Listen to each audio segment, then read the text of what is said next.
అంతమంతా అల్చల్ ఉంటుంది వ్యవహారం అంతా. 34 మంది ఎమ్మెల్యేలు ఉన్నారు, 50% ఓడిపోయారు వాళ్ళు, 50% నిలబడి ఉన్నారు. వాళ్ళు కరెక్ట్గా జాగ్రత్త పడితే మళ్ళీ నిలబడిపోతారు వాళ్ళు గ్యారంటీగా. వీళ్ళు చేసే కార్యక్రమాలకు వాళ్ళు మళ్ళా నిలబడేటటువంటి అవకాశం మాత్రం బలిష్టంగా ఉన్నది. అది ఎవరు చెప్పినా చెప్పకపోయినా అది ఖచ్చితంగా జరిగి తీరుతుంది. ఎందుకంటే ఆల్టర్నేట్ లేదు అక్కడ. వేరే ఒక కొత్త పార్టీ ఉంటేనేమో వేరుంటుంది, ఆల్టర్నేట్ ఒక బీజేపీ ఉన్నది. బీజేపీ అంత స్టాండర్డ్గా తీసుకోవాలా వాస్తవానికి.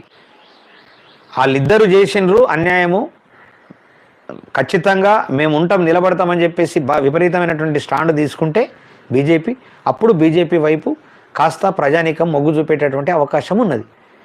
మరి బీజేపీ చలికాలం మంచి నిండా చెదరగప్పుకుని పండుకున్నట్టు వండుకుంటే ఏదో అడపాదడప మాట్లాడితే